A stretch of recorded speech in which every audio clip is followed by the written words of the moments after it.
Então, galera, a ideia aqui é a gente falar um pouquinho sobre essa liderança jurássica, né, e como é que a gente transforma essas lideranças. E eu vou contar uma história real, assim, sem medo de ser feliz, assim que eu conseguir passar o slide. Não estamos conseguindo passar o slide. Não tá indo. Eu pedi ajuda, gente. Vocês querem ir passando? Eu vou falando?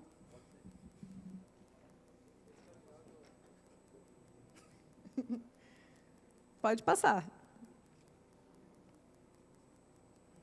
Reagir a mudanças mais do que seguir um plano, senhoras e senhores. Todos os dias das nossas vidas.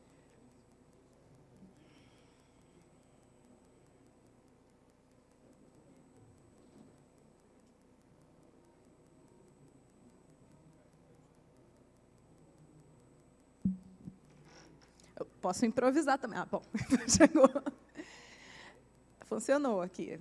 Funcionou aí também? Ótimo. Vamos lá. Obrigada, Chuchu. Então, não era eu, né? Tá bom. Então, pessoal, a primeira coisa que eu queria mostrar para vocês é o cenário, né? O que aconteceu aqui? A gente foi chamado, eu trabalho na K21, eu acabei não me apresentando, né? Meu nome é Andressa Chiara, eu trabalho há 15 anos com estratégia, desenvolvimento de produtos, liderança, etc. E parte da minha vida é dar coaching e mentoria para executivos, facilitar workshops estratégicos, OKR, Fit for Purpose. Então, a gente foi chamado para trabalhar numa empresa, né, ajudar uma empresa que estava com esse cenário aqui. Vocês provavelmente não vão reconhecer esse cenário, ele é muito incomum, nunca acontece, que é o seguinte: TI não entrega. Certo? Inédito. TI não entrega e tem muita coisa para a gente fazer, também inédito, né? E, além de ter muita coisa para a gente fazer e não ter entrega de TI, quando o TI finalmente entrega, adivinha? O resultado é uma bosta. Nunca vivemos essa situação. Não era o que a gente queria, não gerou o resultado que a gente esperava, não trouxe a receita que a gente esperava, tudo absolutamente inédito. E aí a gente mapeou, eu tenho fé que isso aqui a gente mapeou aqui quais eram, né, as dores, quais eram os desafios que a gente tinha. Isso aqui é um modelo que a gente usa na K21. O que a gente podia usar para acelerar, né, para melhorar esses resultados e qual era o nosso sucesso. Isso é uma facilitação que a gente faz com os nossos clientes. Pois que, muito bem. O que a gente identificou? Né? A gente identificou que o problema, para variar, isso nunca acontece também, o problema é sistêmico. Porque você olhando, o problema é que TI não entrega, parece que é um problema de gestão de fluxo. E só. Certo? Não, porque o problema vai muito além da gestão de fluxo. A gestão de fluxo é um dos problemas. Então, o que a gente identificou? Aqui, eu não sei se dá para vocês verem, mas aqui o ponteiro não mexe.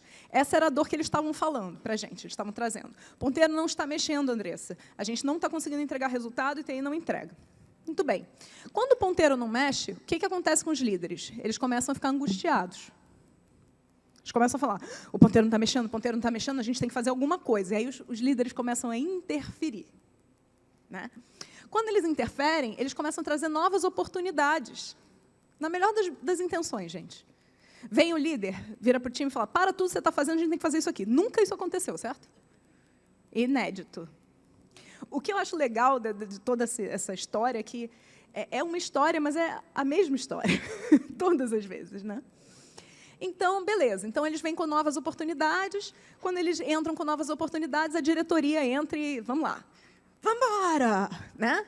É isso. Tem que entregar. Isso é prioridade. O conselho mandou, né? Quando a gente ia para os times, a gente ouvia esse relato. Nunca aconteceu em lugar nenhum, só acontece na Suíça. E aí surge um projeto. Projeto novo. Essa é a nova grande prioridade dessa semana. Né? E aí o número de pessoas envolvidas começa a aumentar.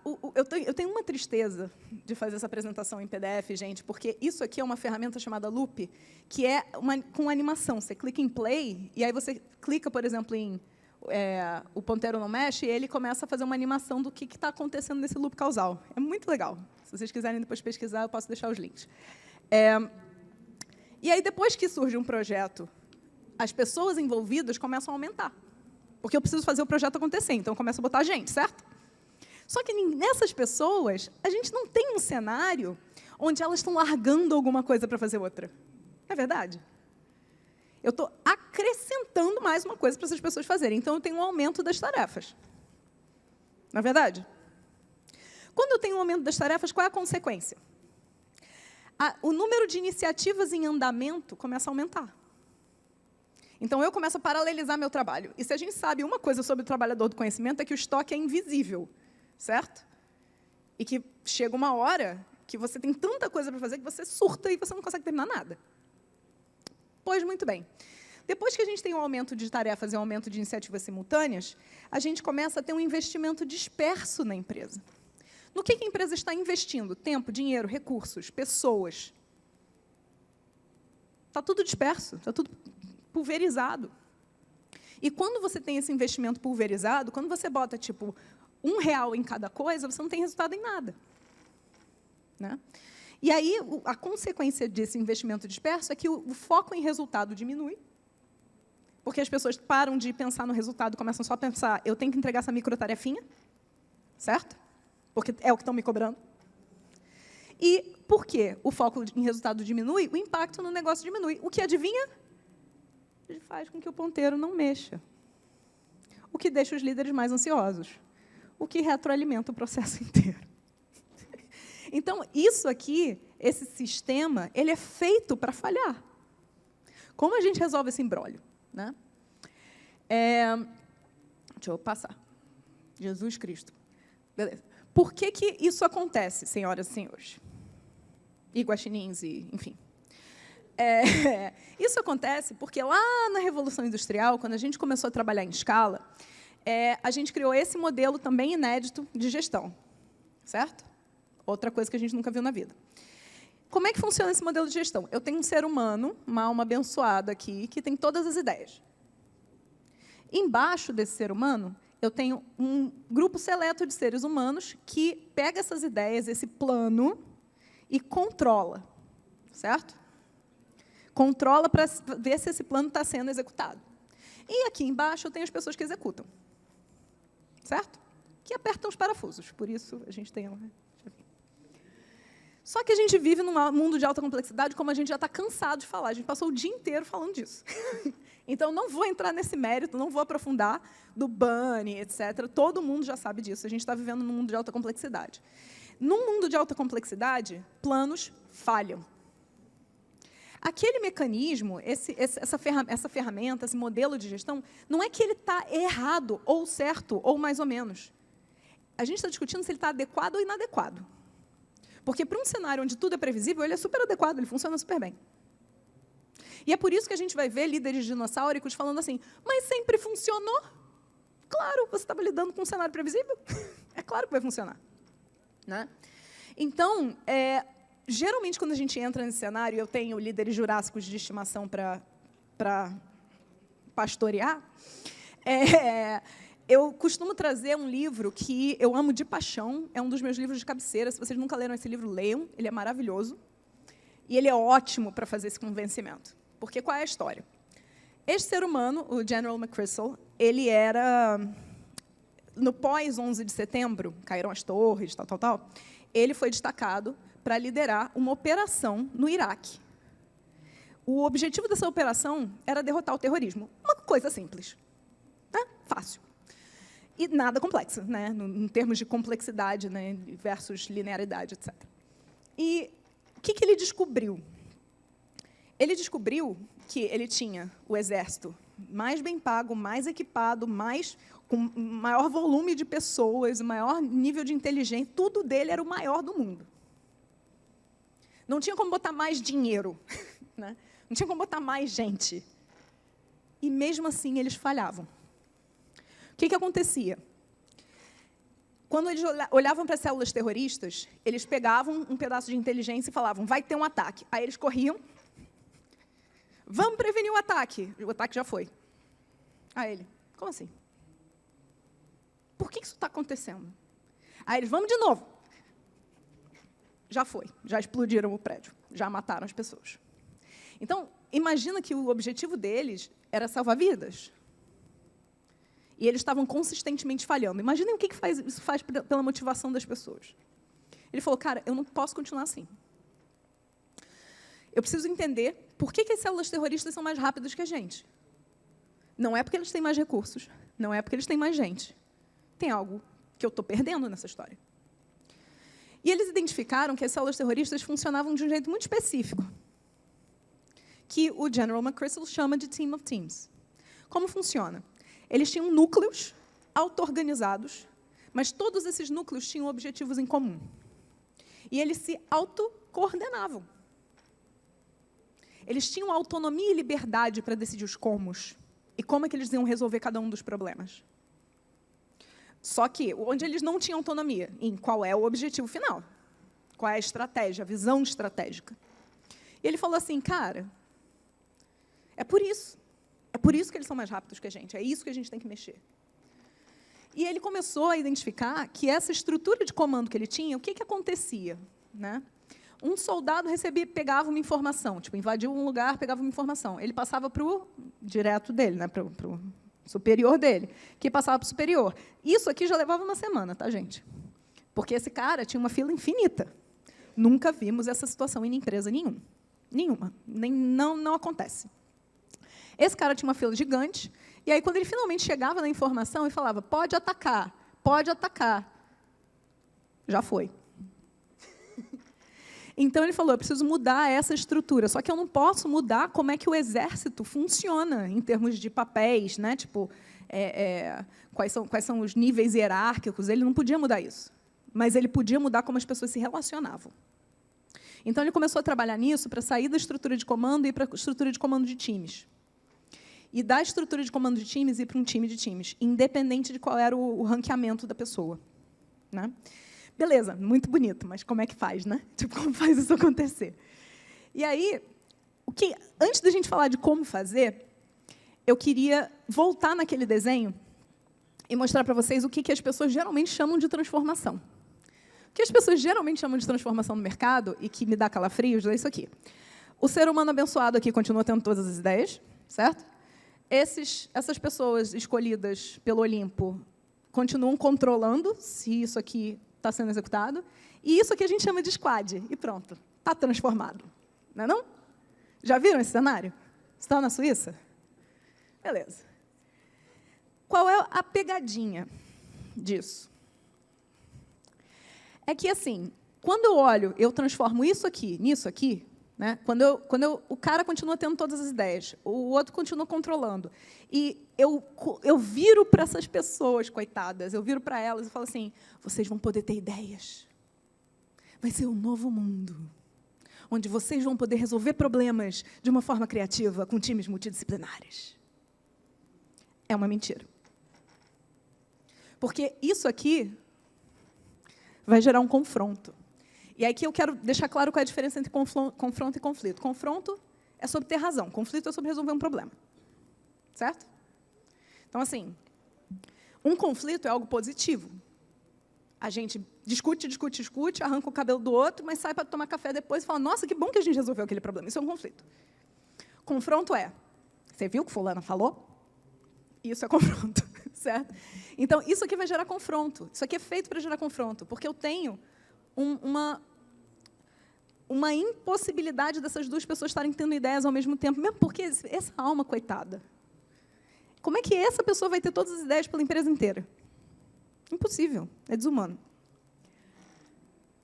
E aí, para isso, a gente tem que entender qual é a do dinossauro, porque a gente vai ter que tirar ele daquele lugar onde ele tem todas as ideias, certo?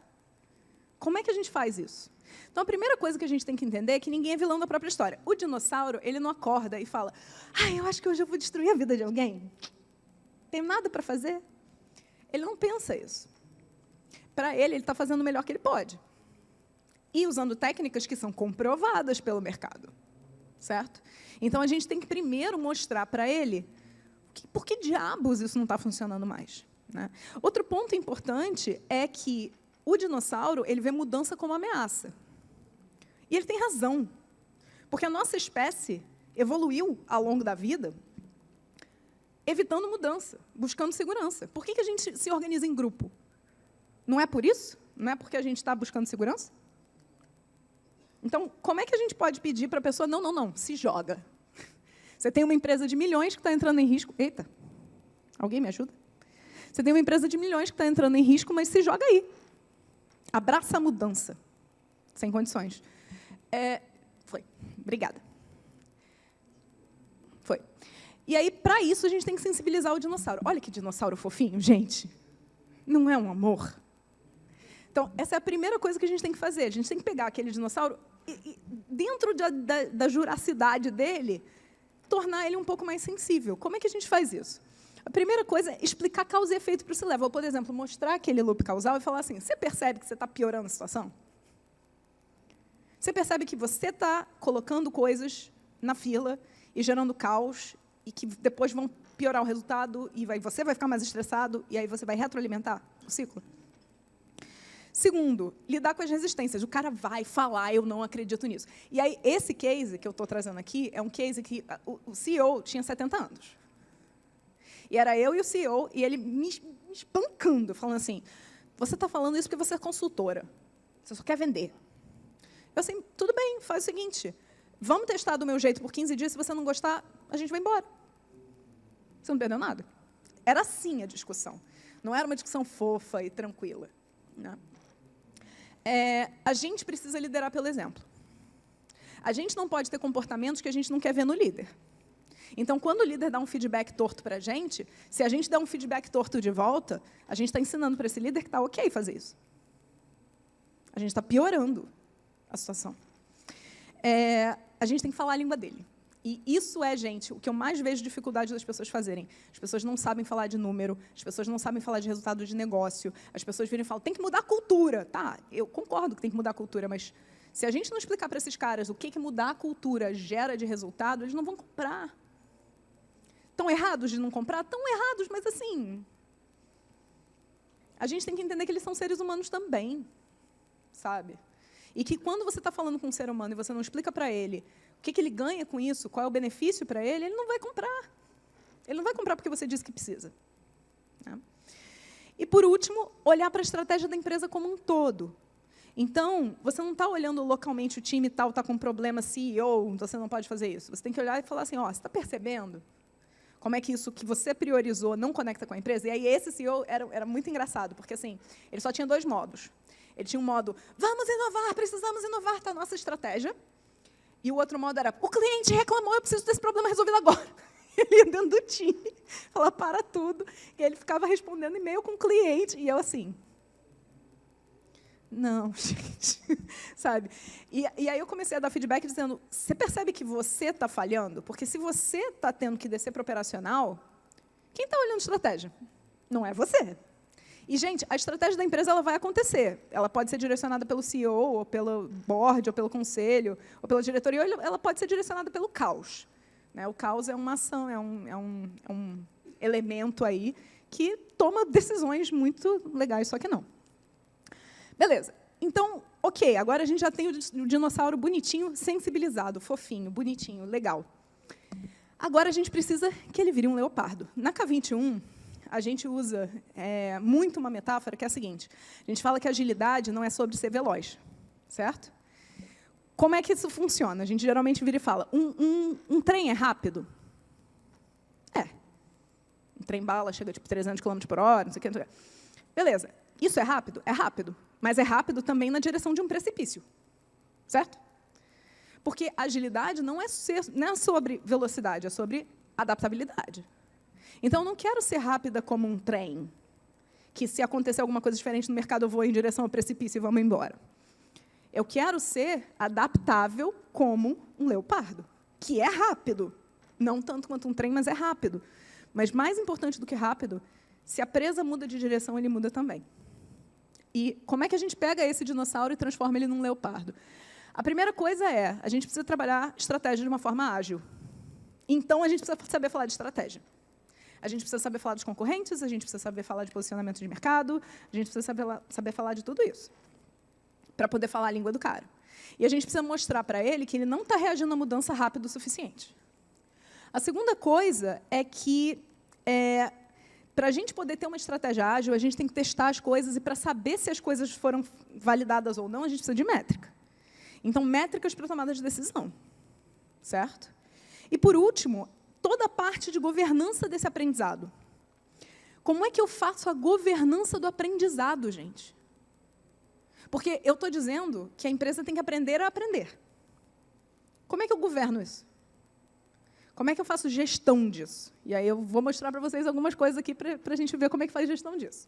Mas vamos lá. Então, essas aqui são falas reais do C-Level, tá? Desse case.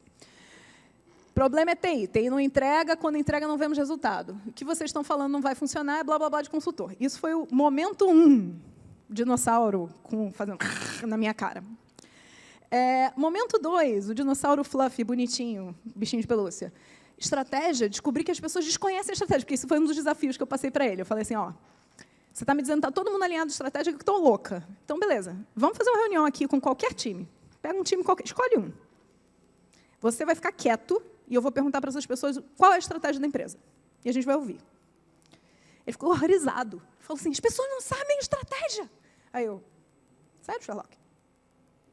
Sim, as pessoas não sabem a estratégia. Por quê? Porque você mandou um e-mail com a estratégia há 3 meses atrás, e de lá para cá, consistentemente, todo dia, as suas ações vão contra a estratégia que você comunicou. Porque é estratégico, por exemplo, buscar novos segmentos de mercado, mas todo dia você vai lá e fala, não, esse segmento antigo aqui, que não tem ROI nenhum, prioriza. Qual é a estratégia, então? A estratégia é o que você faz, não é o que você fala. E o que você faz está completamente desalinhado com o que você comunicou. É óbvio que as pessoas não vão saber qual é a estratégia.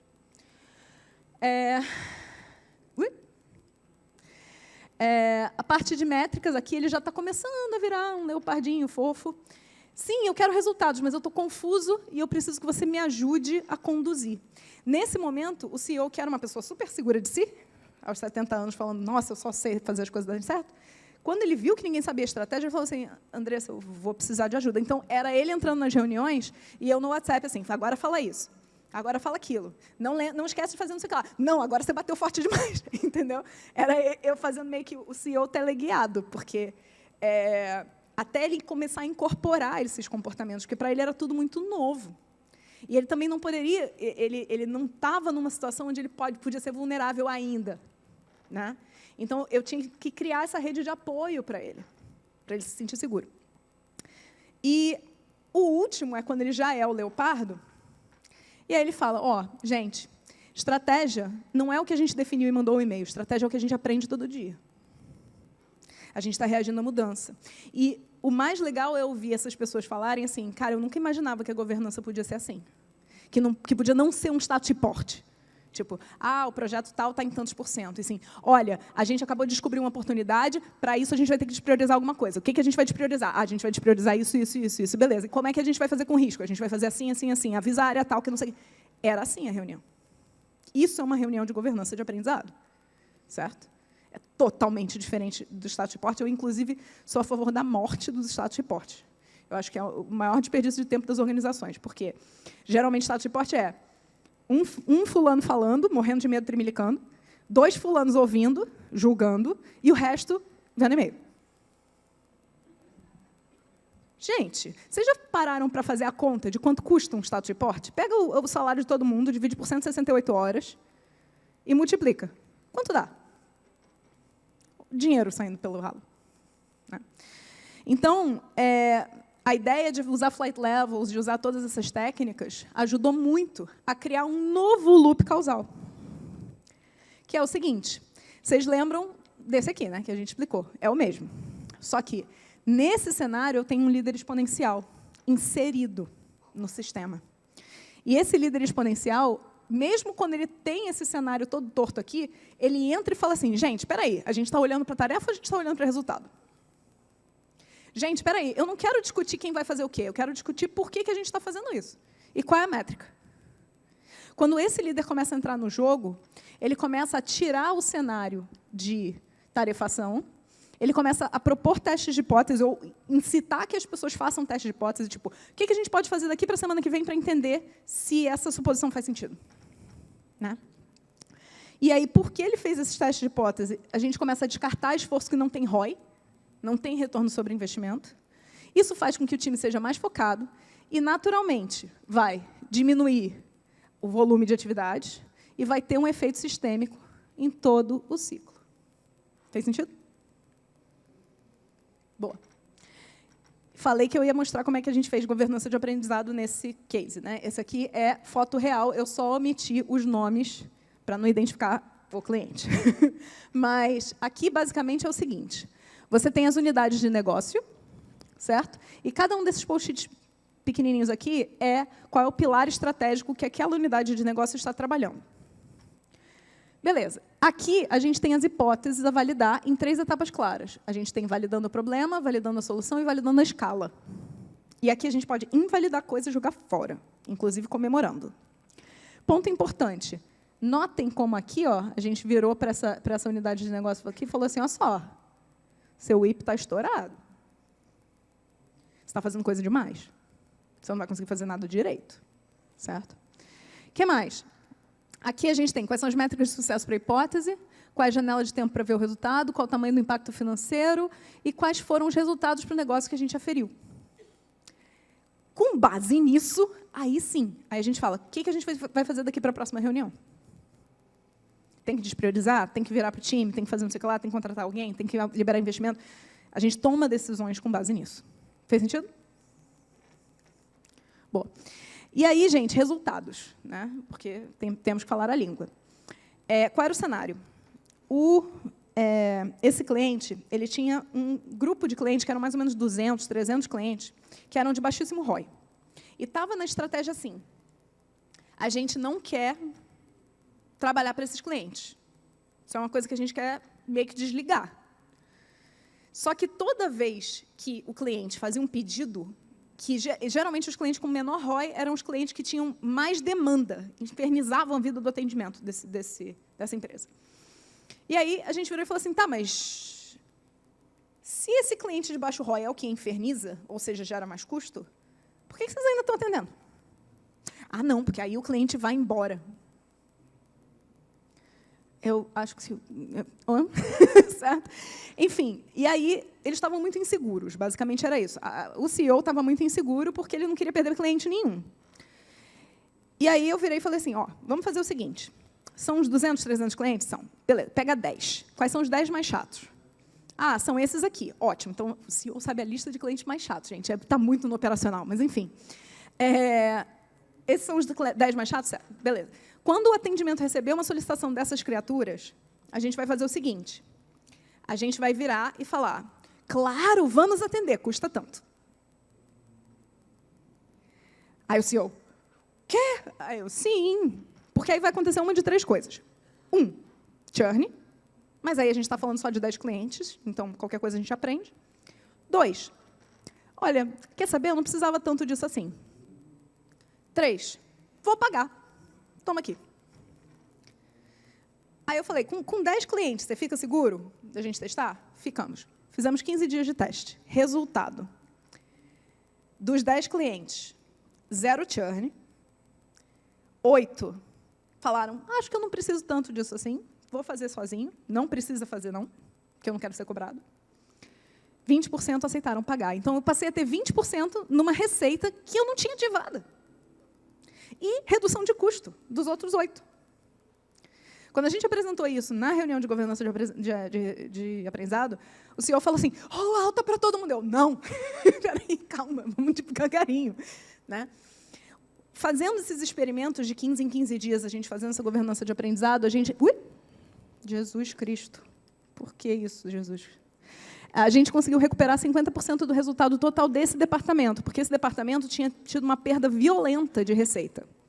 A gente conseguiu recuperar 50% da receita perdida. Né? E era uma coisa gigante. Então, assim, esse é um cenário muito bom. Quais foram os depoimentos que a gente recebeu desse cliente? Né? Então, a gente teve o conselheiro falando, essa é uma das reuniões que a gente mais vê avanço. Nossa Senhora! Espetacular. E esse conselheiro é particularmente crítico. Né? Nunca acreditei que o cliente ia querer falar com a gente, muito menos que os ciclos curtos iam fazer essa diferença no resultado. Vocês me convenceram. Temos um leopardo, senhoras e senhores. Finalmente. Hoje a reunião foi fantástica, falando de métricas, falar sobre payback. Marcamos um golaço. Vejo a empresa em outro momento, olhando para os números, pensando em segmentar os clientes e validar hipóteses novas. Essa pessoa era a gestora do departamento que as pessoas queriam demitir. E aí, depois, ela foi promovida. Né?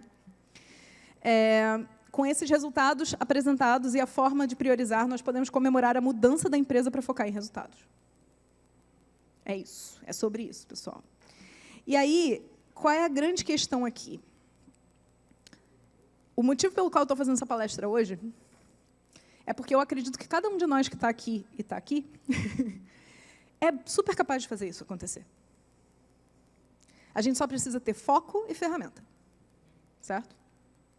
Então, assim, o que eu quero hoje é que vocês saiam daqui cientes de que tudo isso aqui é viável.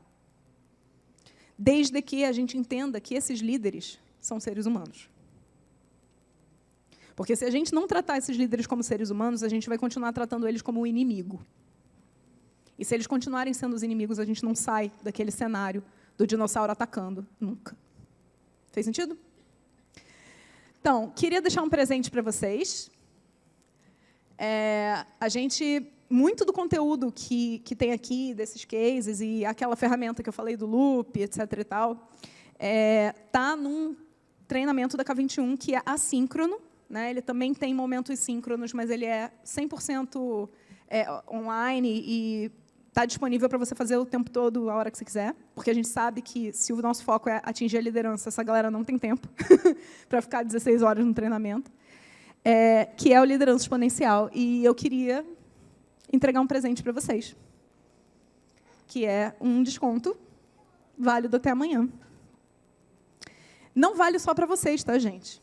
Se vocês conhecem um líder que deveria fazer esse treinamento, mandem para ele. Vamos tentar mudar o mundo. É isso que a gente quer aqui. E não dá para a gente continuar tentando fazer agilidade organizacional sem agilizar a liderança. É isso. Queria agradecer.